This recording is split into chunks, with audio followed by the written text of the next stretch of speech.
عليكم ورحمة الله. الحمد لله والصلاة والسلام على أشرف المرسلين وعلى آله وصحبه أجمعين.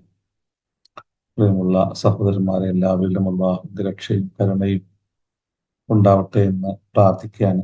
നമ്മൾ സൂറത്തുൽ കഹ്ഫിലെ 30-ാമത്തെ ആയത്താണ് കഴിഞ്ഞ ആഴ്ച നമ്മൾ ഇനി അതിനോട് ചേർന്ന ആയത്തിനെ വളരെ ചെറിയ വാക്കുകളിലൂടെ ഇൻഷാ അല്ലാഹ് വിശദീകരിക്കാം. أولئك لهم جنات عدن تجري من تحتهم الأنهار يحلون فيها من أساور من ذهب ويلبسون ثيابا خضرا من سندس استبرق متكئين فيها على الأرائك نعم الثواب وحسنت مرتفقا. കഴിഞ്ഞ ആഴ്ച നമ്മൾ പറഞ്ഞു, വിശ്വസിക്കുകയും അമലുസ്വാലിഹാത്ത് പ്രവർത്തിക്കുകയും ചെയ്യുന്ന ആളുകളുടെ കർമ്മങ്ങൾ അല്ലാഹു നിഷ്ഫലമാക്കുകയില്ല. അതിനെ നമ്മൾ എന്തുകൊണ്ട് ആമനു എന്ന വാക്കിന്റെ കൂടെ അമലുസ്വാലിഹാത്ത് എന്ന പ്രയോഗം എന്തുകൊണ്ട് നടത്തുന്നു എന്നുള്ളതെല്ലാം നമ്മൾ വളരെ വിശാലമായിട്ട് പറയുകയുണ്ടായി. അതിനെ ആ ആയത്തിനോട് ചേർന്ന് അല്ലാഹു പിന്നീട് പറയാണ്, ഉലൈക ലഹും, അവർക്കുണ്ട്, ജന്നാത്തു അദിനിൻ, സ്ഥായിയായ ഉൽദിയായ സ്വർഗമുണ്ട്, സ്വർഗങ്ങളുണ്ട്, തജ്രീ മിൻ തഹ്തിഹുമുൽ അൻഹാറു, അതിന്റെ അവരുടെ താഴ്ഭാഗത്തിലൂടെ നദികള് ഒഴുകുന്നു, യുഹല്ലൗന ഫീഹ, അതിൽ അവരെ ധരിപ്പിക്കപ്പെടും, മിൻ അസാവിറ മിൻ ദഹബിൻ,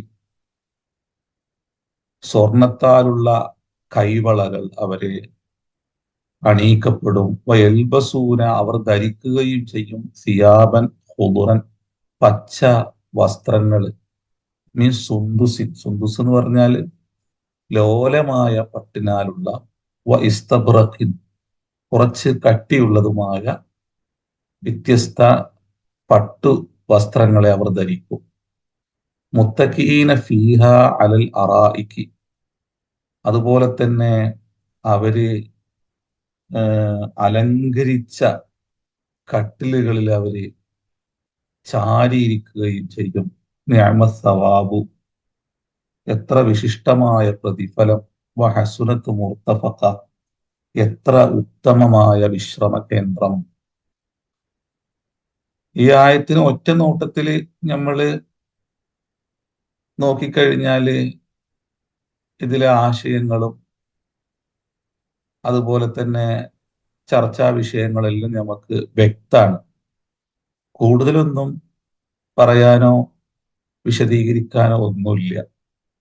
എന്നാൽ ഇതിൻ്റെ ഉള്ളില് അള്ളാഹു കുറേ സമ്പുഷ്ടമായ ആശയങ്ങളെ അള്ളാഹു ചേർത്ത് വെച്ചിട്ടുണ്ട്.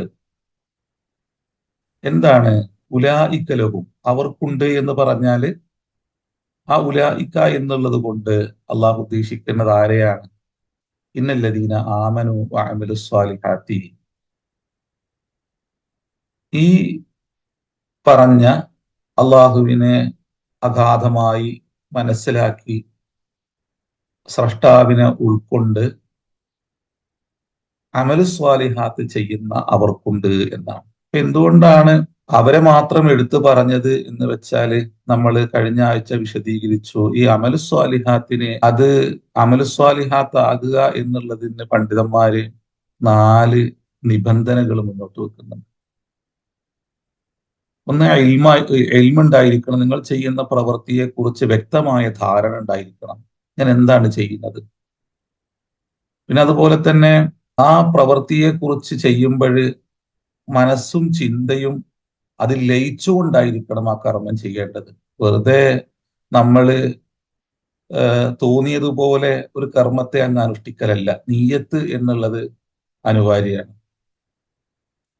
പിന്നെ രണ്ടാമത് അള്ളാഹുവിനുള്ള ത്വാഅത്ത്, അത് എന്തെങ്കിലും താല്പര്യങ്ങൾക്ക് വേണ്ടിയിട്ടല്ല, അള്ളാഹുവിന്റെ ഇഷ്ടാനിഷ്ടങ്ങളെ മനസ്സിലാക്കിക്കൊണ്ട് അള്ളാഹുവിന് പൂർണ്ണമായി, സൃഷ്ടാവിന് പൂർണ്ണമായി കീഴ്പ്പെട്ടുകൊണ്ടായിരിക്കണം. 4-മത് റിയാ ഉണ്ടാകാൻ പാടില്ല.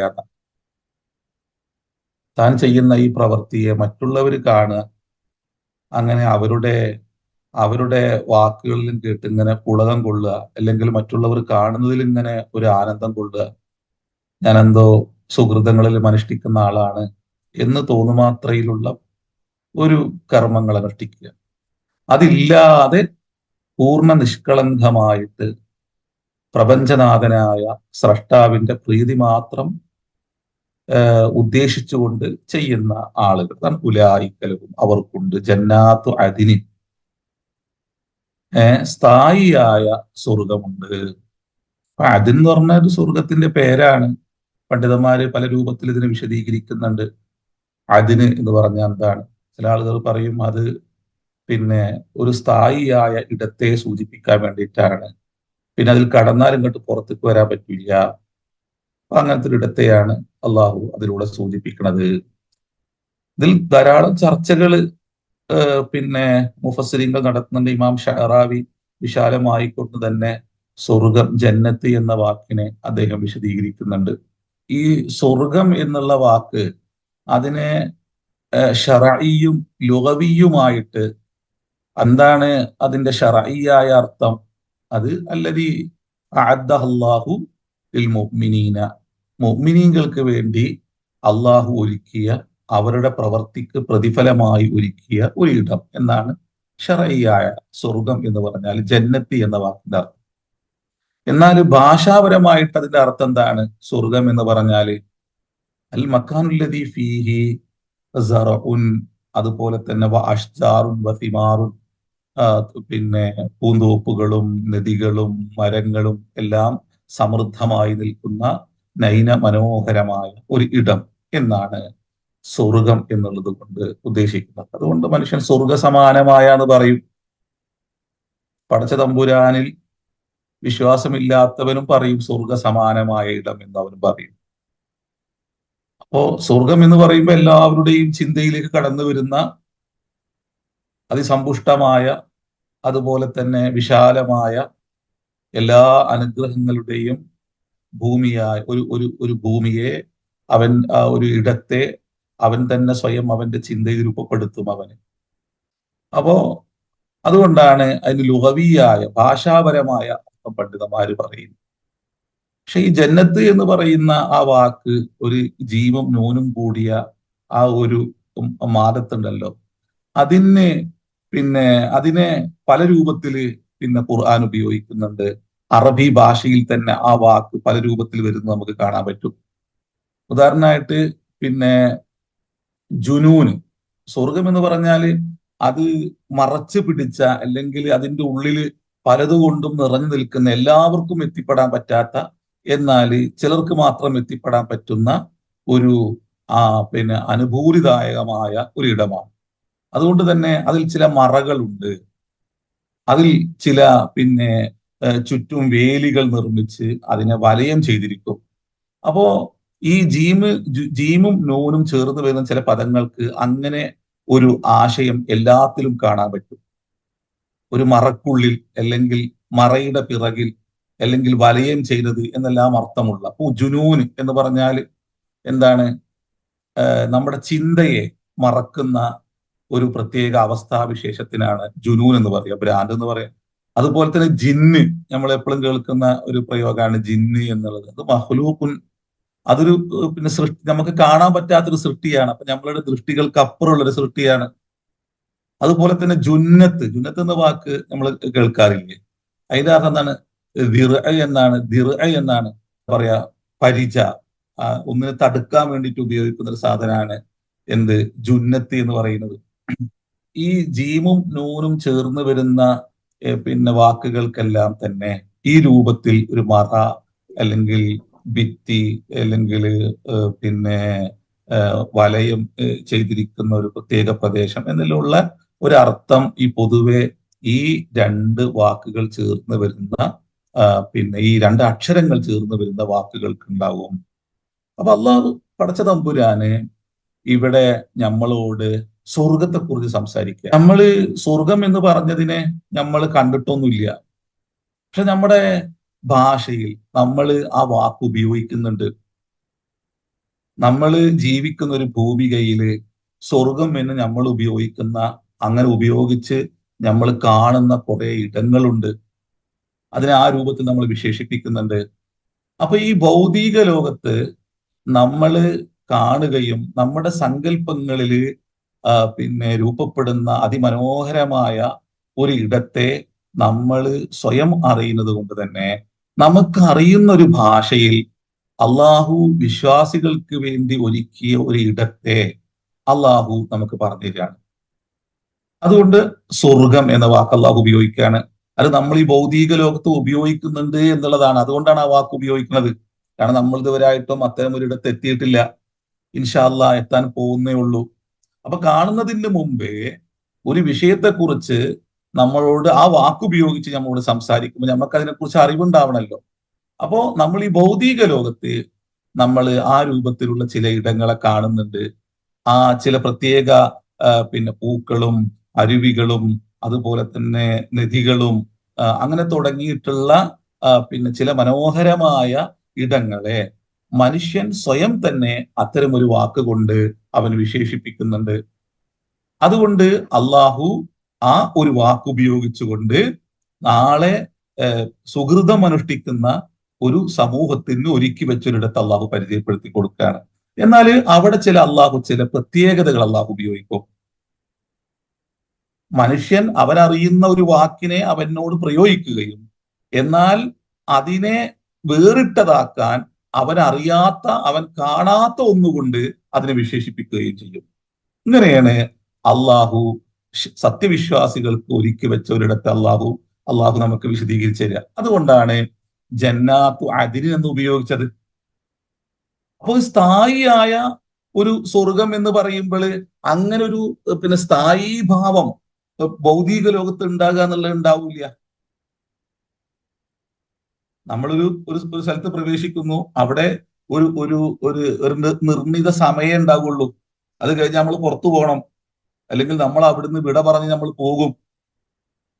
അപ്പോ മനുഷ്യൻ അവൻ ഭൗതിക ലോകത്ത് അറിയുന്ന ഒരു വാക്കിനെ അവന്റെ മുമ്പിൽ വെച്ചുകൊണ്ട് അവൻ അനുഭവിക്കാൻ വേണ്ടി പോകുന്ന ഒരു ലോകത്തെ അള്ളാഹു നമുക്ക് വിശദീകരിച്ചു തരികയും അതോടൊപ്പം അവൻ അറിയുന്ന ആ ഒന്നിൽ നിന്നും അവന് അതുവരെ അവൻ അനുഭവിക്കാത്ത, കാണാത്ത, അറിയാത്ത, അവന്റെ ചിന്തയിൽ അവന് ഉൾക്കൊള്ളാൻ കഴിയാത്ത ഒരു വാക്കുകൊണ്ട് അള്ളാഹു അതിനെന്താക്കും ചെയ്യും, വേറിട്ടതാക്കി നിർത്തുകയും ചെയ്യും. ഇതാണ് ശറഈയായി അള്ളാഹു പ്രയോഗിക്കുന്ന വിശുദ്ധ ഖുർആന് പരിചയപ്പെടുത്തുന്ന ഒരു സ്വർഗത്തിന്റെ പ്രത്യേകത. ഉദാഹരണമായിട്ട് സൂറത്ത് മുഹമ്മദിലെ ഒരു ആയത്തെടുത്ത് നോക്കി. ഇപ്പോ മസലുൽ ജന്നത്തിലെത്തി വഇദൽ മുത്തഖൂൻ, അപ്പൊ മുത്തഖീങ്ങൾക്ക് അള്ളാഹു ഒരുക്കിയ സ്വർഗത്തിന്റെ ഉപമ അള്ളാഹു മനോഹരമായിട്ട് വിശദീകരിക്കുകയാണ്. അപ്പൊ നമുക്കറിയാം മുത്തഖി എന്ന് പറഞ്ഞ ആരാന്ന് നമ്മൾ വിശദീകരിച്ചിട്ടുണ്ട് അല്ലെ. അഥവാ തഖ്വ എന്ന് പറഞ്ഞാല് പിന്നെ ഇജ്അൽ ബൈനക വ ബൈനന്നാരി വിഖായത്തൻ, നരകത്തിനും ഒരു വ്യക്തിക്കും ഇടയിൽ മറയെ സൃഷ്ടിക്കുന്നതിനാണ്. അഥവാ അങ്ങോട്ട് എത്താത്ത രൂപത്തിൽ, നരകം സ്പർശിക്കാത്ത രൂപത്തിൽ വളരെ സൂക്ഷിച്ച് ജീവിതത്തെ ക്രമീകരിക്കുന്നതിനാണ് തഖ്വ എന്ന് പറയുന്നത്. വത്തഖുല്ല എന്ന് പറഞ്ഞാൽ എന്താണ്? വത്തഖുന്നാറ എന്ന് പറഞ്ഞാല് നരകത്തിന്റെയും നിന്റെയും ഇടയിൽ നീ ഒരു മറ സൃഷ്ടിക്കണം, ഒരു ഭിത്തി സൃഷ്ടിക്കണം. അങ്ങോട്ട് അടുക്കുക പോലും ചെയ്യരുത്, അതിനുള്ള ഒരു അവസരം ഉണ്ടാക്കരുത്. വത്തഖുല്ല എന്ന് പറഞ്ഞാലും അതേപോലെ തന്നെ വത്തഖുല്ല എന്ന് പറയുന്നുണ്ട്, അള്ളാനെ സൂക്ഷിക്കണം. ഇത് നമ്മൾ വിശദീകരിച്ചിട്ടുണ്ട്. എന്താണ് അള്ളാനെ സൂക്ഷിക്കണം എന്ന് പറഞ്ഞാൽ ഇജഅൽ ബൈനക വ ബൈനല്ലാഹി വിഖായത്തൻ, നിന്റെയും പ്രപഞ്ചനാഥനായ പടച്ച തമ്പുരാന്റെയും ഇടയിൽ നീ ഒരു മറ സൃഷ്ടിക്കണം. അപ്പോ അള്ളാന്റെയും നമ്മുടെ ഇടയിൽ മറ സൃഷ്ടിക്കണം എന്ന് പറഞ്ഞാൽ എന്താണ്? അള്ളാഹുവിന്റെ ഗാംഭീര്യമുള്ള അള്ളാഹുവിന്റെ സിഫത്തുകളെ സ്വീകരിക്കരുത്. അപ്പൊ ഭൂമിയിൽ കിബറുണ്ടാകാൻ പാടില്ല, അഹങ്കാരിയാകാൻ പാടില്ല, അനീതി പ്രവർത്തിക്കാൻ പാടില്ല, അതുപോലെ തന്നെ അക്രമം പ്രവർത്തിക്കാൻ പാടില്ല. ഇതൊന്നും ചെയ്യാൻ പാടില്ല. കാരണം അള്ളാഹു അവന്റെ കിബറിനെ അനീതിക്കെതിരെ മാത്രമേ അള്ളാഹു പ്രയോഗിക്കുള്ളൂ. അള്ളാഹു ഒരു വ്യക്തിയെ ശിക്ഷിക്കുന്നത് അത് അക്രമിയെ മാത്രമേ ശിക്ഷിക്കുള്ളൂ. പക്ഷെ മനുഷ്യൻ എന്താക്കും? നിരപരാധികളെ ശിക്ഷിക്കും. അതുപോലെ തന്നെ നീതിക്കെതിരെ നിലപാടുകൾ സ്വീകരിക്കും. ഇതെല്ലാമാണ് കിബറും അതുപോലെ തന്നെ അഹങ്കാരവും അതുപോലെ തന്നെ അക്രമ വാസനയിൽ മനുഷ്യരുണ്ടെങ്കിൽ ഉണ്ടാകുന്ന ഒരു സ്വഭാവം അതാണ്. എന്നാ അള്ളാഹു അവനൊരിക്കലും തന്നെ നീതിക്കെതിരെ അള്ളാഹു എന്താക്കൂല, നീതിപൂർവം മാത്രമേ അള്ളാഹു വിധി പറയുകയുള്ളൂ. അതുകൊണ്ട് അത്തരത്തിലുള്ള ജലാലത്തിന്റെ സിഫത്തുകൾ സ്വീകരിക്കാൻ പാടില്ല. ഇത് നമ്മൾ നന്നായി വിശദീകരിച്ചിട്ടുണ്ട്. അതാണ് മസലുൽ ജന്നത്തിലെത്തി വഇദൽ മുത്തഖൂൻ ഫീഹ അൻഹാറുൻ, അതില് എന്ത് നദികളുണ്ട്, മിമ്മാഇൻ ഗൈരി ആസിനിൻ. പിന്നെ ആസിനിൻ എന്ന് പറഞ്ഞാൽ എന്താണ്? ആസിനിൻ എന്ന് പറഞ്ഞാല് പകർച്ച വരാത്ത വെള്ളം. അപ്പൊ ഒരു സ്വർഗത്തെ കുറിച്ച് അള്ളാഹു വിശദീകരിക്കുകയാണ്. അവിടെ പിന്നെ പുഴകളുണ്ട്.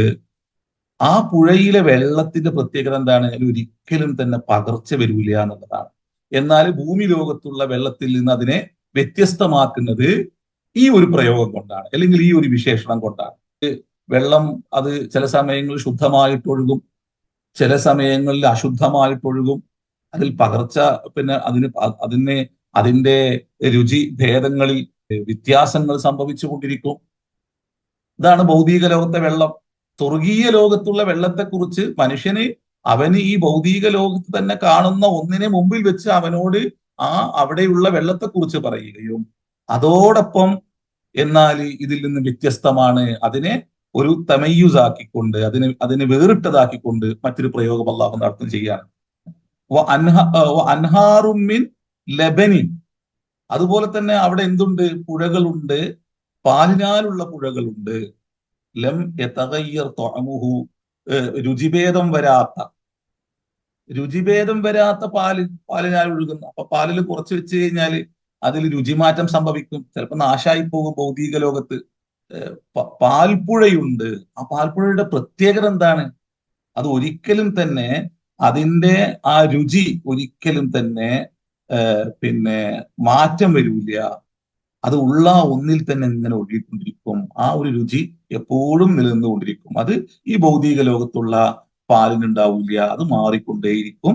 എന്നാൽ സ്വർഗീയ ലോകത്തുള്ള ആ പാലിന് ഒരിക്കലും തന്നെ രുചിഭേദം സംഭവിക്കുകയില്ല.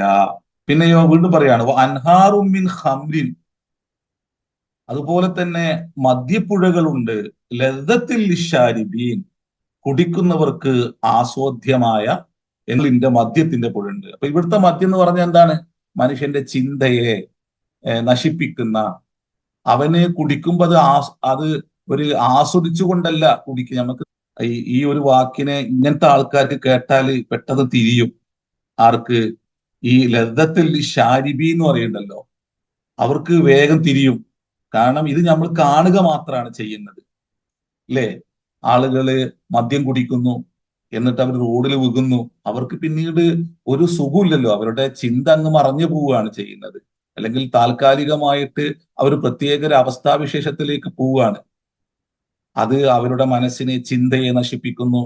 അവരുടെ ജീവിതങ്ങളെ എല്ലാത്തിലും, കുടുംബജീവിതത്തെ അത് എല്ലാത്തിലും പാഴാക്കി കളയുന്നു. കുടുംബത്തിൽ പ്രശ്നങ്ങളും സങ്കീർണതകളും സംഘർഷങ്ങളും ഉണ്ടാക്കുന്നു. അപ്പോ അവിടെ അത് കുടിച്ചത് കൊണ്ട് അവന് ഒരു പ്രത്യേക സമയത്ത് അവന്റെ ഓർമ്മകൾ നശിച്ച് ഒരു പ്രത്യേക അവസ്ഥയിലേക്ക് പോകുന്നു എന്നതിനപ്പുറം ഒരിക്കലും അവന്റെ ജീവിതത്തിൽ ഒരു ആനന്ദം അവന് അത് പകരുന്നില്ല എന്നുള്ളതാണ്. പിന്നെ അത് കുടിക്കുമ്പോ തന്നെ അവന്, ഇതിനെ വിശദീകരിക്കുന്ന മുഫസ്സിരിങ്ങൾ പറയുന്നുണ്ട്, ഭൗതിക ലോകത്തെ മദ്യം കുടിക്കുമ്പോൾ ഒരു പ്രത്യേക പിന്നെ ഒരു രുചിഭേദമുള്ളത് കൊണ്ട്, പ്രത്യേക രുചിയുള്ളത് കൊണ്ട് അവൻ വല്ലാതെ കഷ്ടപ്പെട്ടാണ് അത് കുടിക്കുക. അപ്പൊ ഇവിടെ ഉണ്ടല്ലോ, ഇവിടെ അത്തരത്തിലുള്ള പിന്നെ അവസ്ഥ ഒന്നും ഉണ്ടാവില്ല. അത് അവിടുത്തെ ഹംറ് എന്ന് പറഞ്ഞാൽ ഇവിടുത്തെ നമ്മൾ ഈ കാണുന്ന, അതുകൊണ്ട് ചില ആളുകൾ ഇതിനെ ഈ നിരീശ്വരവാദികളെല്ലാം തന്നെ അതിനെ ഒരു പുച്ഛിച്ചുകൊണ്ട് സംസാരിക്കുന്നത് കാണാൻ പറ്റും. പക്ഷേ ഇവിടെ അള്ളാഹു പറയുന്നത് ഈ ഭൗതിക ലോകത്ത് മനുഷ്യന്റെ ഒരു ഒരു ഒരു ഒരു പിന്നെ ഉത്ബോധമുണ്ട്. അവന്റെ ചില പിന്നെ ശാരീരികമായ ഇച്ഛകൾ, അവന്റെ ചില വാഞ്ചകളുണ്ട്. അപ്പൊ അതിനെ അള്ളാഹു അതിനെ എങ്ങനെയാണ് സ്വർഗീയ ലോകത്ത് അള്ളാഹു എങ്ങനെയാണ് അവന് പ്രകടിപ്പിക്കാനുള്ള ഒരു അവസരം അള്ളാഹു ഉണ്ടാക്കി കൊടുക്കുന്നത്?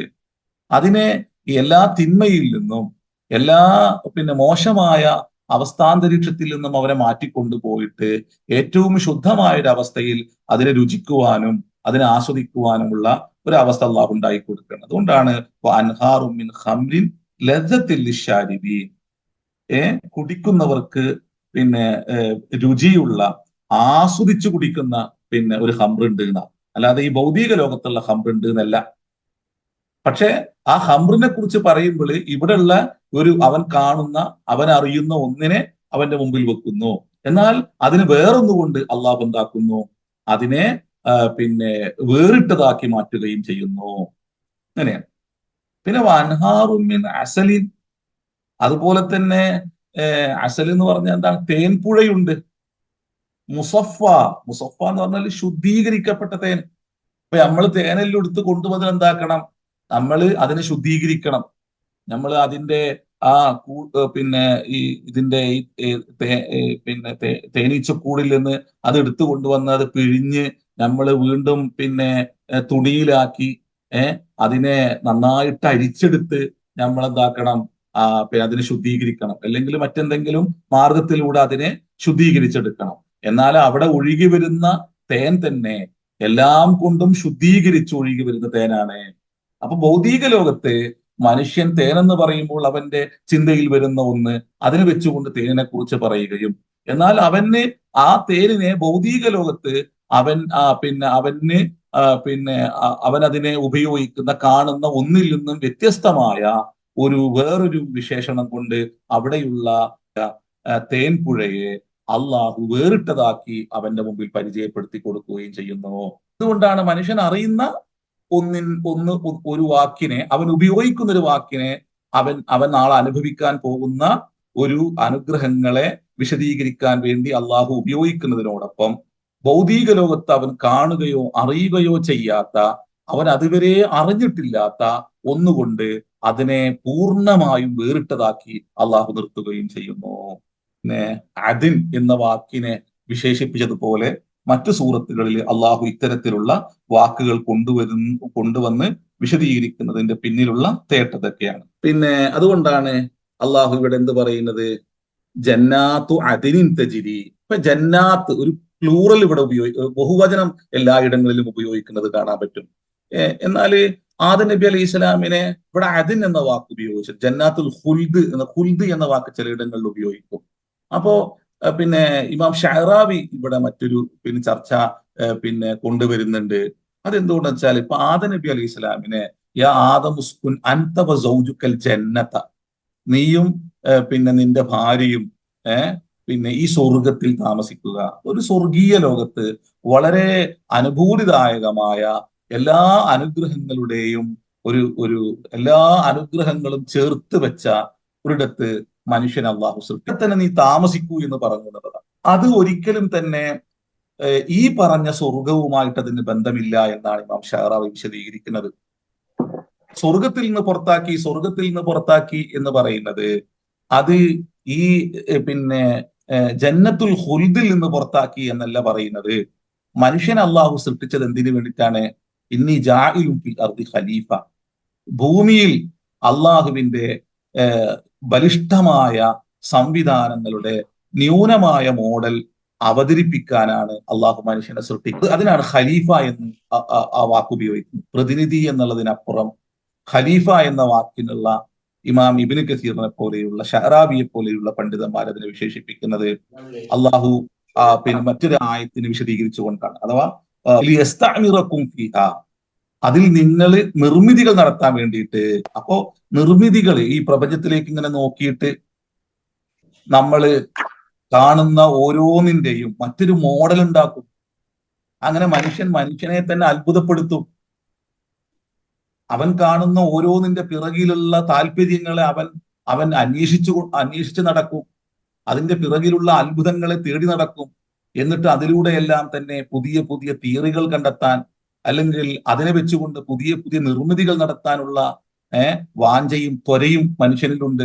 അപ്പൊ ഈ ഭൂമിയിൽ മറ്റു സൃഷ്ടിജാലങ്ങളിൽ നിന്നും വ്യത്യസ്തമായി പടച്ച തമ്പുരാന്റെ അതിബലിഷ്ഠമായ സംവിധാനങ്ങളുടെ മറ്റൊരു മോഡൽ ഈ ഭൂമിയിൽ ഇങ്ങനെ അവതരിപ്പിക്കുകയാണ് മനുഷ്യൻ. അതുകൊണ്ടാണ് ഖലീഫ എന്ന പേര് വെക്കുന്നത്. അപ്പൊ ഈ ഭൂമിയിൽ തന്നെ നിർമ്മിതികൾ നടത്താനാണ് മനുഷ്യനെ കൊണ്ടുവരുന്നത്. ആ നിർമ്മിതികൾ നടത്താൻ വേണ്ടി കൊണ്ടുവരുന്ന മനുഷ്യനെ ആദരിക്കുകയും ബഹുമാനിക്കുകയും ചെയ്തു പടച്ചോനെ. അപ്പൊ ഈ ഭൂമിയിൽ അവന് അവന്റെ കർമ്മങ്ങളെ ഏറ്റവും നന്നായി പരിപാലിക്കുവാൻ ആവശ്യമായ ഒരു പിന്നെ ഒരു എന്താ പറയാ ഒരു ട്രെയിനിങ് ഇടത്താണ് അള്ളാഹു വെച്ചത് എന്നാണ്. അതൊരു തെദ്രീബിന് വേണ്ടിയായിരുന്നു എന്ന് ഇമാം ഷഅറാവി വിശദീകരിക്കുന്നുണ്ട്. അതിലെന്താണ്? ഇഫ് അൽ വലാ തഫ്അൽ, ഇത് ചെയ്യണം ചെയ്യരുത് എന്ന കൽപ്പനയെ മനുഷ്യന് ശക്തമായ ബോധം നൽകാന് അള്ളാഹു അവന്റെ തുടക്കത്തിൽ തന്നെ അവൻ എന്താക്കി, അവനെ അവനെ സൃഷ്ടിക്കാൻ പിന്നെ സൃഷ്ടിച്ച ഇടത്ത് അവിടെ തന്നെ തന്റെ പ്രതിനിധിക്ക് എല്ലാ മനോഹരമായ ആ അവസ്ഥാന്തരീക്ഷങ്ങളും അള്ളാഹു ഒരുക്കി കൊടുത്തു. അതുകൊണ്ടാണ് ഏറ്റവും പിന്നെ പിന്നെ പ്രധാനപ്പെട്ട ഒരു വ്യക്തിയെ ഒരിടത്തേക്ക് പറഞ്ഞയക്കുന്നതിന് മുമ്പ് അയാൾക്ക് ചില ട്രെയിനിങ് കൊടുക്കും. അപ്പോ അത് ഏതെങ്കിലും ഒരു ലോക്കൽ ഇടത്ത് വെച്ചുകൊണ്ടല്ല കൊടുക്കുക. എല്ലാ പിന്നെ സൗകര്യങ്ങളും എല്ലാ പിന്നെ മറ്റു ഭൗതികമായ അനുഗ്രഹങ്ങളും എല്ലാം ഒരുക്കി കൊടുത്ത് അതിൻ്റെ ഉള്ളിൽ അയാളെ വെച്ച് അയാൾക്ക് എല്ലാ ട്രെയിനിങ് കൊടുത്തിട്ടാണ് ഏറ്റവും ഉന്നതനായ ഒരു വ്യക്തിയെ ഉന്നതമായ ഇടത്തേക്ക് വിടുക. അപ്പൊ മനുഷ്യന് അള്ളാന്റെ സൃഷ്ടികളിൽ ഏറ്റവും ഉത്കൃഷ്ടനാണ് മനുഷ്യന്. അവനെ ഈ ഭൗതിക ലോകത്ത് അവനെ അള്ളാഹുവിന്റെ ഖലീഫയായി നിയോഗിക്കുമ്പോൾ, അതുകൊണ്ടാണ് ഒരു രാഷ്ട്രത്തിന്റെ പ്രതിനിധിയെ മറ്റൊരു രാഷ്ട്രത്തേക്ക് പറഞ്ഞയക്കുമ്പോൾ അയാൾക്ക് കൊടുക്കുന്ന സൗകര്യങ്ങളുണ്ട്. ഇതേപോലെ അള്ളാഹു അവന്റെ അവന്റെ ഒരു ഖലീഫയെ, അവന്റെ ഒരു ഉത്കൃഷ്ട സൃഷ്ടിയെ അവന് ഭൂമിയിൽ പിന്നെ പ്രതിഷ്ഠിക്കുവാൻ, ഭൂമിയിൽ നിയോഗിക്കുവാൻ ആഗ്രഹിക്കുമ്പോൾ അവന് നൽകുന്ന അനുഗ്രഹങ്ങളുടെ മഹാസൗഭാഗ്യങ്ങളുടെ ഒരു വലിയൊരു ഇടത്ത് അവനെ വെക്കുകയും അവിടെ അവനോട് ഇഫ് അൽ വലാ തഫ്അൽ, ഇത് ചെയ്യണം ചെയ്യരുത് എന്ന കർശനമായ രണ്ട് പിന്നെ നിർദ്ദേശങ്ങൾ അവന് നൽകണോ. എന്നാൽ എവിടെയാണോ നിങ്ങൾ വലാ തഫ്അൽ എന്ന് പറയുന്നതിന്, ചെയ്യരുത് എന്ന് പറയുന്നതിന് ലംഘിക്കുന്നുവോ അവിടുന്ന് നിങ്ങൾ ഔട്ടാവും. അങ്ങനെയാണ്. അത് ഭൗതിക ലോകത്തും അങ്ങനെയാണ്. അത് ഈ ഇമാം ഇബ്നു കസീർ വിശദീകരിക്കുന്നത് പോലെ അവനെ പിന്നെ അത് ഈ ഭൂമിയിൽ തന്നെയുള്ള ഒരു ഇടമായിരുന്നു എന്ന് പറയുന്നുണ്ട്. പക്ഷെ ഇമാം ഷറാവ് പറയുന്നുണ്ട് നിങ്ങൾ എല്ലാവരും ഇറങ്ങുക, പിന്നെ മിൻഹ ജമീഅൻ, നിങ്ങൾ എല്ലാവരും ഇറങ്ങിക്കൊള്ളുക എന്ന വാക്കിലൂടെ അല്ല, അത് അള്ളാഹുവിന്റെ പ്രത്യേകമായ ഒരു വാനലോകത്ത് തന്നെയുള്ള ഒരു മഹാസംവിധാനമാണ് എന്ന് അദ്ദേഹം വിശദീകരിക്കുന്നുണ്ട്. അപ്പോ അവിടെ ആ സ്വർഗം എന്നുള്ളത് ഒരിക്കലും തന്നെ ഒരു സ്ഥായിയായ സ്വർഗത്തെ കുറിച്ചുള്ള സംസാരമല്ല. കാരണം സ്ഥായിയായ സ്വർഗം തെക്ലീഫിന് ശേഷം സംഭവിക്കുന്ന ഒന്നാണ്. തെക്ലീഫ് എന്ന് പറഞ്ഞാൽ ഇതുപോലുള്ള കൽപ്പനകൾ ഒരു വ്യക്തിയിൽ പിന്നെ ബന്ധിതമാകുകയും ആ കൽപ്പനയെ എങ്ങനെയാണോ സ്വീകരിക്കുന്നത് അതിനനുസരിച്ചുള്ള ഒരു പിന്നെ വിധി പറയുന്ന പിന്നെ ഒരു ഇടത്ത് നൽകപ്പെടുന്ന ഒന്നാണ്, നൽകുന്ന ഒന്നാണ് എന്ത് സ്ഥായിയായ സ്വർഗം എന്ന് പറഞ്ഞത്. അതിലേക്ക് കടന്നു കഴിഞ്ഞാൽ പിന്നെ പുറത്താക്കൂല, പുറത്തേക്ക് വരാൻ പറ്റൂല.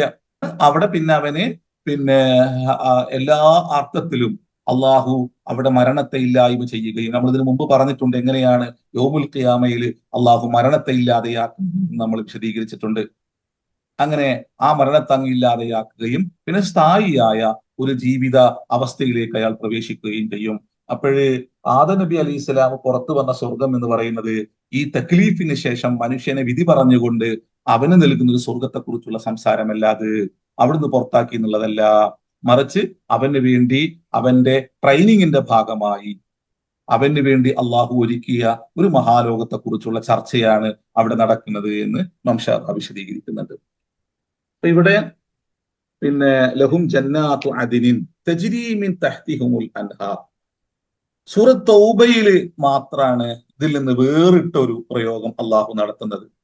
അല്ലെ, തജ്രി മിൻ തഹ്തിഹൽ അൻഹാറു മിൻ തഹ്തിഹുമുൽ അൻഹാറു എന്നെല്ലാം അള്ളാഹു വ്യത്യസ്തമായ രൂപത്തിൽ ഉപയോഗിക്കുന്നുണ്ട്. സൂറത്ത് തൗബയില് തജ്രി തഹ്തഹൽ അൻഹാറു എന്ന് പറയുന്നുണ്ട്. അപ്പൊ എന്താണ് അള്ളാഹു ഇങ്ങനെ ഒരിടത്ത് മാത്രം ആ ഒരു പ്രയോഗം നടത്തിയത്? തജ്രി തഹ്തഹൽ അൻഹാറു. അപ്പോ സ്വർഗത്തിലേക്ക് പ്രവേശിക്കുന്ന സമയത്ത് മനുഷ്യര് ഈ ഒരു മഹാസൗഭാഗ്യത്തിന്റെ കണ്ണിനെ കുളിർ കൊള്ളിപ്പിക്കുന്ന, ഹൃദയത്തെ ആനന്ദിപ്പിക്കുന്ന ഒരു വല്ലാത്തൊരു ഇടത്തേക്ക് മനുഷ്യനെ പ്രവേശിക്കുമ്പോൾ അവിടുന്ന് ഇങ്ങനെ നദികൾ ഇങ്ങനെ അതിന്റെ ഉദ്ഭവ ഇടങ്ങളിൽ നിന്ന് ഇങ്ങനെ ഒഴുകി വരുന്നത് ഇങ്ങനെ കാണുകയാണ്. പലതരത്തിലുള്ള നദികൾ ഇങ്ങനെ ഒഴുകി വരുന്നത് കാണാണ്. അപ്പോ ഇവിടെ ജന്നാത്ത് എന്നും കൂടി ഉപയോഗിക്കുന്നുണ്ട് കേട്ടോ. ജന്നാത്ത് പറഞ്ഞാൽ അതിന്റെ വിശാലതയെ സൂചിപ്പിക്കുന്ന, അതിന്റെ ഒരു പ്രൗഢമായ അവസ്ഥാവിശേഷത്തെ സൂചിപ്പിക്കാനാണ് ഇവിടെ ബഹുവചനം സൂചിപ്പിക്കുന്നത് എന്ന് പറയുന്നുണ്ട്. അല്ല അതിൻ്റെ ഉള്ളിൽ വ്യത്യസ്തങ്ങളായ ഇടങ്ങളുള്ളത് കൊണ്ടാണ് അങ്ങനെ ഉപയോഗിക്കുന്നത് എന്ന് പറയുന്ന പണ്ഡിതന്മാരുണ്ട്. ജന്നത്തി അല്ലല്ലോ ഉപയോഗിക്കുന്നത്, ജന്നാത്ത് എന്നുള്ള ജന്നത്തിന്റെ ബഹുവചനത്തെയാണല്ലോ എടുത്ത് ഉപയോഗിക്കുന്നത്. അപ്പൊ അതിന്റെ ആ പ്രൗഢമായ ഒരു വിശാലമായ അവസ്ഥയെ സൂചിപ്പിക്കാൻ വേണ്ടിയിട്ടാണ് അങ്ങനെ ഉപയോഗിക്കുന്നത് എന്നാണ് ഇമാം ഷഅറാബി അതിനെ വിശദീകരിക്കുന്നത്. അപ്പൊ ഏതായാലും ഇവിടെ എന്തുകൊണ്ടാണ് ഇങ്ങനെ എല്ലായിടങ്ങളിലും മിൻ തഹ്തിഹ എന്ന് പറഞ്ഞപ്പോൾ എന്തുകൊണ്ടാണ് സൂറത്ത് തൗബയിൽ തഹ്തഹൽ അൻഹാർ എന്ന് ഉപയോഗിച്ചത്? അപ്പൊ ഒന്ന് അതിന്റെ ഉദ്ഭവസ്ഥാനത്തെ മനുഷ്യൻ ഇങ്ങനെ കാണുക. ഉദ്ഭവസ്ഥാനത്തെ ഇങ്ങനെ കാണുമ്പോൾ ഇവൻ വിചാരിക്കുകയാണ് നമുക്ക് എത്തൂലേ, അത് ഞാൻ അവിടുന്ന് ആരെങ്കിലും അതിന് വേറെന്തെങ്കിലും രൂപത്തിൽ തിരിച്ചുവിടുവോ, അല്ലെങ്കിൽ നമുക്കതൊന്ന് കിട്ടൂലേ എന്നിങ്ങനെ ഓർക്കുമ്പോ ഇല്ല, ഇതാ തജ്രീമിൻ തഹ്തിഹൽ അൻഹാറുല്ല, നിങ്ങളുടെ ഇതാ ഈ ഭവനത്തിന്റെ അടിയിലൂടെ, ഈ വൃക്ഷങ്ങൾക്കടിയിലൂടെ, ഈ മഹാതോപ്പിനടിയിലൂടെ അത് ഒഴുകിക്കൊണ്ടിരിക്കുന്നു. അങ്ങനെ അള്ളാഹു പെട്ടെന്ന് തന്നെ അള്ളാഹു അവന്റെ ചിന്തയെ അവന്റെ കാലടിയിലേക്ക്, അവന്റെ ചുറ്റുമുള്ള ഒരിടത്തേക്ക് അവന്റെ ചിന്തയെ അള്ളാഹു ഈ ഒരു പ്രയോഗത്തിലൂടെ കൊണ്ടുപോകുന്നു എന്നാണ് ഇമാം ഷാറാവി പറയുന്നത്. ലിയുഅ്തീന സൂറത്തൈനി ലിജരിയാനിൽ മാഇ എന്ന് പറഞ്ഞുകൊണ്ട് ഇമാം ഷറാവി പറയുന്നു യദുല്ലു അല അന്നൽ മാഅ യഅ്തീഹ മിൻ ബഈദ്, ദൂരെ നിന്ന് ഇങ്ങനെ വരിക. എന്നിട്ട് അയാൾ ഭയപ്പെടുകയാണ്, യംനഅഹു അഹദുൻ അൻക, അന്നിൽ നിന്ന് ആരെങ്കിലും തടയോ എന്ന് അയാൾ ഭയപ്പെടുകയാണ്. ഔ യസുദ്ദഹു, അല്ലെങ്കിൽ അതിനങ്ങനെ തടഞ്ഞു നിർത്തുക. ദൂനക്ക നിനക്കത് കിട്ടാത്ത രൂപത്തിൽ അതിന് ഏതെങ്കിലും ഭാഗത്തേക്ക് തിരിച്ചു വിടുക. ലിദാലിക യഖൂലു തആല, അങ്ങനെ ആ ഒരു മാനസികാവസ്ഥ ഉണ്ടാകുമ്പോൾ അള്ളാഹു പറയാണ് ഇത്മഇൻ, നീ സമാധാനിക്ക്, ഫൽമാ ഉതജിരി മിൻ തഹ്തിഹാ, നിന്റെ താഴ്ഭാഗത്തിലൂടെ തന്നെ ആ വെള്ളം ഒഴുകിക്കൊണ്ടിരിക്കുന്നുണ്ട്. ആ താഴ്വാരയിലൂടെ തന്നെ, നിന്റെ കാലടിയിലൂടെ തന്നെ, നീ നിൽക്കുന്ന ഇടത്തിന്റെ അടിയിലൂടെ തന്നെ എല്ലാം ഒഴുകുന്നുണ്ട്. അത് ആർക്കും തടയാൻ പറ്റുന്ന ഒന്നല്ല, നീ ആസ്വദിച്ചു കൊള്ളുക എന്ന് അള്ളാഹു പറയാണ്. നദികൾ ഒഴുകുന്ന സ്വർഗം എന്ന് പറയുമ്പോഴേ ഇത് മനുഷ്യൻ ഈ ഭൗതിക ലോകത്ത് ആഗ്രഹിക്കുന്നുണ്ട്. അങ്ങനെ ഒരു നിർമ്മിതി, അങ്ങനെ ഒരു ഭവനം, അങ്ങനെ ഒരു കൊട്ടാരം എല്ലാം ഉണ്ടാക്കാൻ വേണ്ടി അവൻ ആഗ്രഹിക്കുന്നുണ്ട്, അല്ലേ? മനുഷ്യന് ഇത്തരത്തിലുള്ള വാക്കുകളെ അവന്റെ ആഢ്യത്തിന്റെ, അവന്റെ പിന്നെ അധികാര ശക്തിയുടെ അടയാളമായിട്ട് അവൻ ഉപയോഗിക്കുന്നുണ്ട്. ഇപ്പൊ ഫിർഔന് പറയുന്നില്ലേ, മിസ്റിനെ കുറിച്ച് ഇങ്ങനെ പറഞ്ഞിട്ട്, വാദിഹിൽ അൻഹാറു തജ്രി മിൻ തഹ്തി, തജ്രീമിൻ തഹ്തിറ, എന്റെ അധികാര ഇടങ്ങളിൽ എന്റെ എല്ലാ പ്രൗഢിയെയും പ്രകടിപ്പിക്കുന്നതാണ് ഇതെന്നാണ് അയാൾ പറഞ്ഞു വെക്കുന്നത്. അധികാരിയായ ഒരു അധികാരിയും അല്ലാത്തവനും എല്ലാം തന്നെ ഈ ഒരു പ്രയോഗം നടത്തും. ഇതെല്ലാം എന്റേതാണ്, നോക്കൂ. അത് അദ്ദേഹത്തിന്റെ ആ ഒരു അധികാര സിംഹാസനത്തിന്റെ പ്രൗഢിയെ, അല്ലെങ്കിൽ അയാളുടെ കഴിവിന്റെ ഞാൻ മഹാ കഴിവുള്ളവനാണ്, എല്ലാം എന്റേതാണ് എന്ന് തോന്നിപ്പിക്കാൻ വേണ്ടിയിട്ട്, മറ്റുള്ളവരെ ബോധ്യപ്പെടുത്താൻ വേണ്ടിയിട്ട് അയാളെ ശക്തിയെക്കുറിച്ച്, അയാളെ അധികാര അവസ്ഥയെ കുറിച്ചെല്ലാം സൂചിപ്പിക്കാൻ വേണ്ടിയിട്ടാണ് ആളുകൾ ഇതെല്ലാം സ്വർഗ സമാനമായ ഇടങ്ങൾ എനിക്കില്ലേ എന്നെല്ലാം പറയുന്നത് മനുഷ്യൻ. അപ്പൊ അള്ളാഹു താൻ ഇഷ്ടപ്പെട്ട തന്റെ ഉത്കൃഷ്ടനായ ഒരു സൃഷ്ടിക്ക് അള്ളാഹു രാജകീയമായ ഒരു അവസ്ഥ അവന് നൽകുന്നു പിന്നീട്. അപ്പൊ രാജകീയതയുടെ മൂർത്തമായ ഭാവത്തെ അധികാരികൾ സ്വർഗം എന്ന വാക്കുകൊണ്ട് അയാൾ വിശേഷിപ്പിക്കുന്നു. ഏതുപോലെ ആദിഹിൽ അൻഹാറു തജ്രി മിൻ തഹ്തി, ഈ നദികളെല്ലാം എന്റെ കാലടിയിലൂടെ എന്റെ ഇഷ്ടങ്ങൾക്കനുസരിച്ച്, ഞാൻ ആഗ്രഹിക്കുന്നതിനനുസരിച്ച് ഒഴുകുന്നത് കാണുന്നില്ലേ എന്നെല്ലാം ഭൗതിക ലോകത്ത് മനുഷ്യൻ പറയുന്നുണ്ട്. അള്ളാഹുവിന്റെ സന്നിധിയിൽ അവന് സുഹൃതമനുഷ്ഠിച്ച്, ഭൂമിയിൽ സുഹൃതമനുഷ്ഠിച്ച് അവന്റെ ഇഷ്ടങ്ങൾക്ക് വേണ്ടി ജീവിച്ചൊരു മനുഷ്യർക്ക് ഒരു സ്വർഗം നൽകുമ്പോൾ, ആ സ്വർഗീയ ലോകം ഭൗതിക ലോകത്ത് അധികാരികൾ ആഗ്രഹിക്കുന്ന, അല്ലെങ്കിൽ രാജാക്കന്മാർ ആഗ്രഹിക്കുന്നത് പോലുള്ള ഒരു രാജകീയ പദവി നൽകിക്കൊണ്ടാണ് അവർ ആദരിക്കുന്നത് സ്വർഗീയ ലോകത്ത് എന്നാണ് അള്ളാഹു ഈ ഇമാം ഷാറാബി ഇതിനെ വിശദീകരിച്ചു. ഈ തഹ്തിഹൽ അൻഹാറു മിൻ തഹ്തിഹൽ അൻഹാറെന്നും ഈ സൂറത്ത് തൗബയിലുള്ള ആ ആയത്തിനെയും ഈ രൂപത്തിലാണ് പണ്ഡിതന്മാർ വിശദീകരിക്കുന്നത്. എന്തുകൊണ്ട് അങ്ങനെ ആ വാക്ക് പ്രയോഗിച്ചു? അപ്പൊ ഇവിടെ വെള്ളത്തിന്റെ മുകളില് പിന്നെ അതാണ് നമ്മൾ പറഞ്ഞു വന്നത്. വെള്ളത്തിന്റെ മുകളിൽ വീട് നിർമ്മിക്കുക അല്ലെ. ഇന്ന് അതെല്ലാം ഒരു പിന്നെ മനുഷ്യര് അത്തരത്തിലുള്ള വീടുകളിലും കണ്ടു കഴിഞ്ഞാല്, അല്ലെങ്കിൽ എന്തെങ്കിലും നിർമ്മിതികളിലും കണ്ടു കഴിഞ്ഞാല് വല്ലാതെ കൗതുകത്തോടു കൂടി നോക്കി നിൽക്കും. വെള്ളത്തിന്റെ ചുറ്റും വെള്ളമുള്ള ഒരു വീട്ടിൽ താമസിക്കുന്ന ആളുകളുടെ മാനസികാവസ്ഥ നമ്മൾ തന്നെ ഇങ്ങനെ സങ്കല്പിക്കാറില്ലേ? അയാള് എന്തൊരു പിന്നെ അനുഭൂതിയോട് കൂടിയിട്ടാണ്, എന്തൊരു ഹൃദയ സന്തോഷത്തോട് കൂടിയിട്ടാണ് അയാൾ ജീവിക്കണതെന്ന് നമ്മളും സങ്കല്പിക്കാറില്ലേ? അപ്പോ അതുകൊണ്ടാണ് അള്ളാഹു അതിന്റെ താഴ്ഭാഗത്തിലൂടെ അരുവികൾ ഒഴുകുന്നുണ്ട് എന്നെല്ലാം പറയുന്നത്. അതെല്ലാം തന്നെ സൗന്ദര്യത്തിന്റെ, അതുപോലെ തന്നെ ആസ്വാദനത്തിന്റെ മൂർത്തമായ, മനുഷ്യന് സങ്കല്പിക്കാൻ കഴിയാത്ത അപ്പുറമുള്ള ഒരു മൂർത്തമായ പിന്നെ അവസ്ഥയെ അള്ളാഹു ഇത്തരത്തിലുള്ള നിർമ്മിതികൾ അവനുണ്ട് എന്ന് പറഞ്ഞുകൊണ്ട് അവന്റെ മുമ്പിൽ അള്ളാഹു അവതരിപ്പിക്കുക. ഇതാണ് അള്ളാഹു പറയുന്ന ശ്രദ്ധേയമായ ഒരു സംഭവമുണ്ട്. എന്താണ്? യുഹല്ലൗന ഫീഹ, അവിടെ അവരെ ധരിപ്പിക്കപ്പെടും. അല്ലേ? യുഹല്ലൗന ഫീഹ മിൻ അസാവിറ മിൻ ദഹബിൻ. ഇവിടെ വേറെ മിൻ ഫില്ലത്തിൻ എന്ന് ഉപയോഗിക്കുന്നുണ്ട് മറ്റൊരിടത്ത്. ഇവിടെ മിൻ അസാവിറ മിൻ ദഹബിൻ, സ്വർണത്താലുള്ള വളകള് കൈകളിൽ അവരെ പിന്നെന്താക്കും? അള്ളാഹു അണിയിക്കും. അതുപോലെ തന്നെ എൽബസുൻ, അവർ ധരിക്കും. അപ്പൊ ഇവിടെ ഈ രണ്ട് പ്രയോഗങ്ങളിൽ ശ്രദ്ധേയമായ ചില കാര്യങ്ങളുണ്ട്. ഒന്ന് ഒരു മജ്ഹൂലിന്റെ പിന്നെ സീഗയും, മറ്റൊന്ന് ആ പ്രയോഗത്തിന്റെ ഉള്ളിൽ തന്നെ പ്രവർത്തിക്കുന്ന വ്യക്തിയെ കൊണ്ടുവന്ന് എന്തും ചെയ്യാണ്, ആരാണ് ആ പ്രവർത്തിക്കുന്നത് എന്ന് പറയാണ്. ബിൽ ഫഇലി മബ്നിയ്യൻ ലിൽ മഅലൂമി എന്ന് അറബിയിൽ പറയും. ആരാണ് ആ പ്രവർത്തിക്കുന്നത്, ആരാണ് ആ ധരിക്കുന്നത്, അയാൾ തന്നെ ആ വാക്കിന്റെ ഉള്ളിലുണ്ട്. ആരാണ് ചെയ്യുന്നത് എന്ന് പിന്നെ അറിയുന്ന രൂപത്തിൽ ഒരു വാക്കിനെ ഉപയോഗിക്കുക. അപ്പൊ ഇവിടെ രണ്ട് വിഷയങ്ങൾ ഇതിന്റെ ഉള്ളിൽ അള്ളാഹു ചേർത്ത് വെക്കുന്നുണ്ട്. വഹുല്ലു അസാവിറ മിൻ ഫിദ്ദത്തിൻ എന്ന് പിന്നെ സൂറത്തുൽ ഇൻസാനിൽ അള്ളാഹു ഒരിടത്ത് ഉപയോഗിക്കുന്നുണ്ടല്ലോ.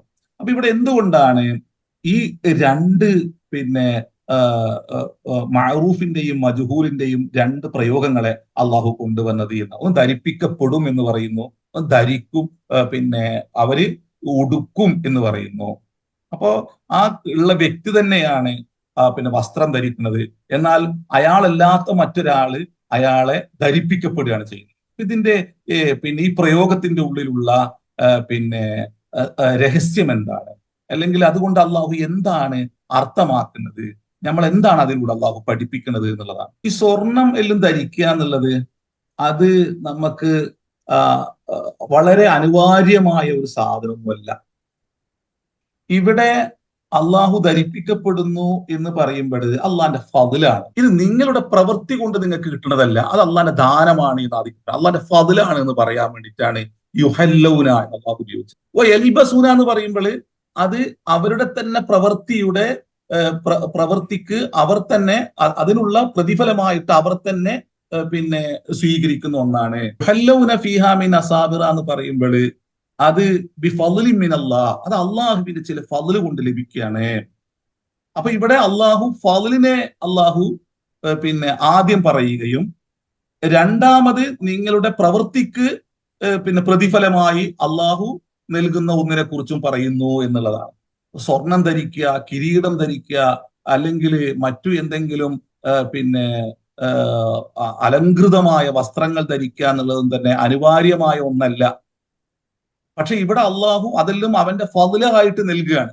അതുകൊണ്ടാണ് അവിടെ യുഹല്ലൂന മജ്ഹൂലിന്റെ സീഗ അള്ളാഹു കൊണ്ടുവരുന്നത്. അവർ ധരിപ്പിക്കപ്പെടും. എന്നാൽ എൽബസൂന എന്ന് പറയുമ്പോൾ അവർ തന്നെ ധരിക്കുകയാണ്, അവര് എടുത്തു ധരിക്കുന്നു.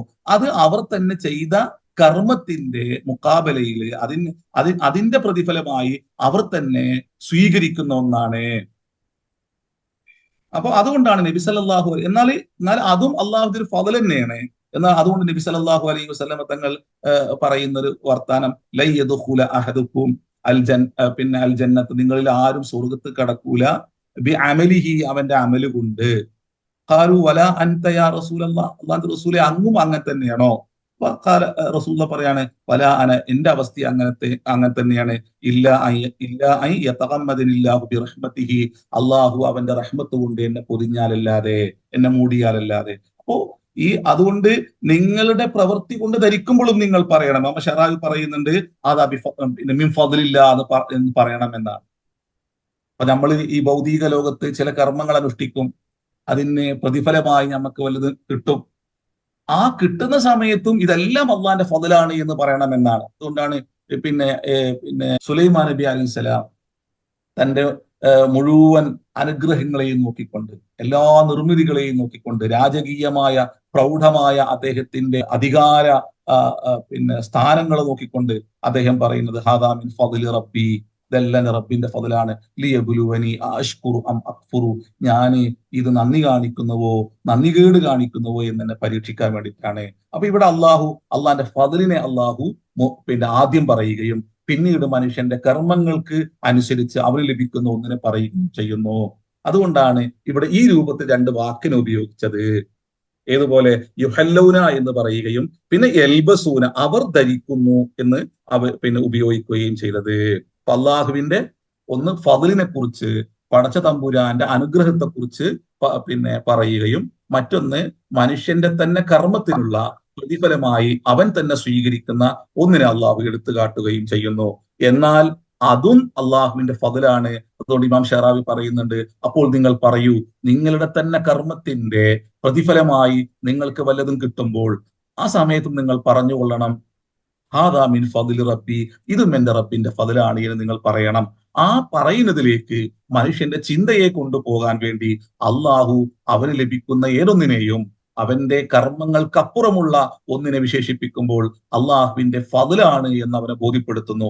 എന്നാൽ നിങ്ങൾ നേടുന്നു എന്ന് പറയുന്നത് പോലും നിങ്ങളുടെ സമയം അള്ളാഹുവിൽ ദാനമായതുകൊണ്ട് അതും ഒരു ഫضലാണ് എന്ന രൂപത്തിൽ നിങ്ങൾ അതിനെ പൂർണ്ണമായി മനസ്സിലാക്കി ഹാദാ മിൻ ഫദ്ലി റബ്ബി എന്ന് നിങ്ങൾ പറയേണ്ടതുണ്ട് എന്ന ഒരു ശക്തമായ പുറത്തെ അള്ളാഹു നിക്ഷേപിക്കുകയും ചെയ്യുന്നു. ഇതിനാണ് ഈ രണ്ട് രൂപത്തിലുള്ള വാക്കിനെ അള്ളാഹു ഇവിടെ ഉപയോഗിച്ചത്. അതുകൊണ്ട് പച്ച വസ്ത്രം എന്ന് പറഞ്ഞു എന്നാണ് അല്ലേ. പച്ച അത് മനുഷ്യരുടെ കണ്ണിനെ കുളിർ കൊള്ളിപ്പിക്കുന്ന ഒരു കളറായത് കൊണ്ടാണ് അവിടെ ഹുളുറം മിൻ സുന്ദുസ് എന്ന് പറഞ്ഞത്. ഈ ഭൗതിക ലോകത്ത് നമ്മൾ ചർച്ച ചെയ്യുന്നത് പോലെ അല്ല കേട്ടോ. വയൽബസൂന തിയാബൻ ഹുളുറം മിൻ സുന്ദുസിൻ വസ്തബ്രഖിൻ. കാരണം ഇവിടെ പച്ചയെ ഇഷ്ടപ്പെടുന്ന ആൾക്കാർ ഭൗതിക ലോകത്തുണ്ട്, അതുപോലെ തന്നെ ചുവപ്പ് ഇഷ്ടപ്പെടുന്ന ആൾക്കാരുണ്ട്, കാവി ഇഷ്ടപ്പെടുന്ന ആൾക്കാരിലുണ്ടല്ലോ. അപ്പോ ഇവിടെ അള്ളാഹു ആ ഭൗതിക ലോകവുമായി ബന്ധപ്പെട്ട മനുഷ്യന്റെ ചിന്തയെയല്ല, പക്ഷേ മനുഷ്യന്റെ കണ്ണിനെ കുളിർ കൊള്ളിപ്പിക്കുന്ന, മനുഷ്യന്റെ പച്ച എന്ന് പറയുമ്പോൾ തന്നെ അതിനെ അള്ളാഹു വേറൊന്നുകൊണ്ട് അതിനെന്താക്കുന്നുണ്ട്, അതിനെ വേർതിരിക്കുന്നുണ്ട്. ഈ ഭൗതിക ലോകത്തുള്ള ഒന്നിന് വ്യത്യസ്തമായി നമ്മൾ സ്വർഗത്തെ കുറിച്ച് പറഞ്ഞതുപോലെ തന്നെ മീൻ സുന്ദുസിൻ വസ്തബ്രഖിൻ, അഥവാ നേർമയേറിയ എന്നാൽ അതിനേക്കാളും കുറച്ച് കട്ടിയുള്ളതുമായ പച്ച പട്ടിനെ അവർ ധരിക്കും എന്ന് പറയുന്നുണ്ട്. അപ്പൊ അത് നമ്മൾ സങ്കല്പിക്കുന്നതിന് അപ്പുറമുള്ള അതിമനോഹരമായ സൗന്ദര്യമുള്ള ഒരു വസ്ത്രമായിരിക്കും അത് ഈ ലോകത്ത് മനുഷ്യന് സങ്കല്പിക്കാൻ കഴിയുന്നതിന് അപ്പുറമുള്ള ഇക്കാരം. അതുകൊണ്ടാണ് അവിടെ ഹുളുർ എന്ന വാക്ക് ഉപയോഗിച്ചത്. ഈ മുത്തഖീന ഫീ അലൽ അറായികി, എന്താണ് അലങ്കരിച്ച കട്ടിലുകൾ, മുത്തുകൊണ്ട് പവിഴം കൊണ്ടെല്ലാം അലങ്കരിച്ച കട്ടിലുകൾ, അതിൽ അവരെന്താക്കും, അത് വിശ്രമിക്കും. ഇവിടെ നിഅമ സവാബു വഹസനത്തു മുർത്തഫഖ എന്ന് പറയാണ്. അതിന് മേലെ ഇതിന് തുല്യമായ മറ്റൊരു പ്രയോഗം അള്ളാഹു നടത്തിയിട്ടുണ്ട്. ബിഇസ ശറാബു വസാഅത്തു മുർത്തഫഖ എന്നതിന് മേലെ പറഞ്ഞിട്ടുണ്ട്. ഏതുപോലെ വിശ്വസിക്കുന്നവരും വിശ്വസിക്കാത്തവരുമായ അതുപോലെ തന്നെ അക്രമികളായ മനുഷ്യരെ കുറിച്ചെല്ലാം അള്ളാഹു പറഞ്ഞു വന്നിട്ട് അവിടെ ഇതിന്റെ നേരെ വിപരീതമായ ഒരു വാക്കാണ് ഉപയോഗിക്കുന്നത്. എന്നാൽ വിശ്വാസികളും അതുപോലെ തന്നെ നീതിമാന്മാരും സത്യസന്ധരുമായ ആളുകൾ, സുഹൃതമനുഷ്ഠിച്ച് ഭൂമിയിൽ ജീവിക്കുന്ന ആളുകളെ കുറിച്ച് പറഞ്ഞ് അവർക്ക് നൽകുന്ന അനുഗ്രഹങ്ങളെ കുറിച്ച് പറയുമ്പോൾ അതിന് നേരെ വിപരീതമായ മനോഹരമായ വാക്കിലൂടെ അള്ളാഹു അവന്റെ അനുഗ്രഹങ്ങൾ അള്ളാഹു പറഞ്ഞുകൊണ്ട് അവസാനിപ്പിക്കുകയാണ് ചെയ്യുന്നത്.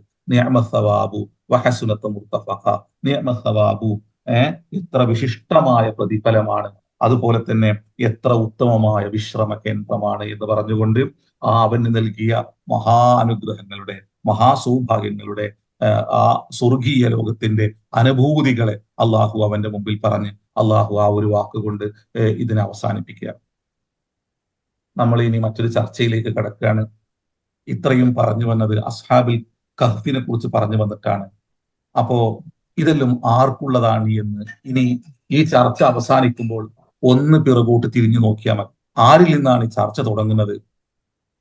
അവരുടെ ജീവിത അവസ്ഥ എന്തായിരുന്നു? എങ്ങനെയാണ് അവരുടെ നാട്ടിൽ നിന്ന് പോകുന്നത്? എവിടെയാണ് അവർ എത്തിപ്പെടുന്നത്? അവരെങ്ങനെയാണ് അവരുടെ നാഥന് കീഴ്പ്പെട്ടത്?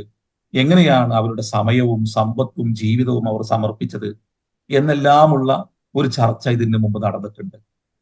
ആ ചർച്ചയുടെ അവസാനത്തിലേക്ക് എത്തുമ്പോൾ ഒരു സമൂഹം, ഒരു വ്യക്തി അല്ലെങ്കിൽ ഒരു സമൂഹം നടത്തിയ ത്യാഗത്തിന്റെ മഹാപ്രതിഫലം എങ്ങനെയാണ് അവന്റെ നാഥൻ അവന് തിരിച്ചു കൊടുക്കുന്നത് എന്ന വളരെ വിശാലമായ ഒരു ചർച്ച കൊണ്ട് ആ വിഷയത്തെ അള്ളാഹു അവസാനിപ്പിക്കുകയാണ്.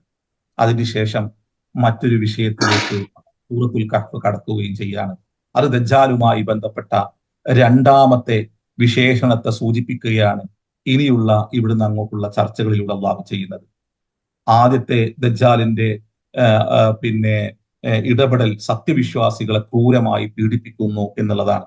എവിടെയാണോ പീഡനം സഹിക്കവയ്യാതെ വരുന്നത്, പലരും അവിടെ മുർത്തദ്ദായി പോകും. പലരും പിന്നെ നിഫാഖിന്റെ പ്രത്യേകമായ ഉടയാടകൾ അണിയും. അവര് കാപട്യത്തിന്റെ, അതുപോലെ തന്നെ രിദ്ധത്തിന്റെ എല്ലാം തന്നെ വസ്ത്രങ്ങൾ അണിഞ്ഞുകൊണ്ട്, അതുപോലെ തന്നെ അനീതിയോട് സമരസപ്പെട്ടുകൊണ്ട്, അതുപോലെ തന്നെ അക്രമത്തോട് ചേർന്ന് നിന്നുകൊണ്ട്, നിശബ്ദത പാലിച്ചുകൊണ്ടെല്ലാം തന്നെ ജീവിക്കുന്ന ഒരു സമൂഹം രൂപപ്പെടും അക്രമികൾ രൂപപ്പെടുമ്പോൾ.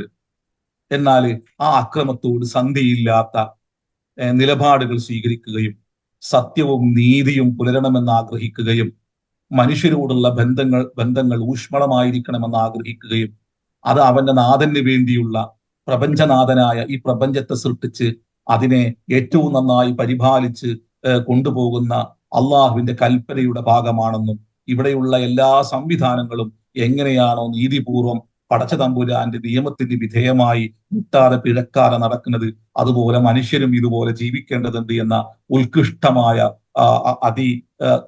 ഗാഠമായ ചിന്തയിലൂടെ മനുഷ്യർക്ക് വേണ്ടി ജീവിക്കുമ്പോൾ, അവിടെ സത്യവും നീതിയും പുലരാൻ ആഗ്രഹിക്കുമ്പോൾ, അവിടെ അതിനു വേണ്ടി നിലപാടുകൾ സ്വീകരിക്കുമ്പോൾ, അതിനു വേണ്ടി ജീവത്യാഗം ചെയ്യുമ്പോൾ, അതിനു വേണ്ടി സമ്പത്തും സന്താനങ്ങളെയും മറ്റും ബലി കൊടുക്കുമ്പോൾ, അവിടെ ആ മനുഷ്യന് അള്ളാഹു ഒരുക്കി വെക്കുന്ന മഹാസൗഭാഗ്യങ്ങളാണ് ഈ പറഞ്ഞ സ്വർഗീയ ലോകം എന്നുള്ളത്.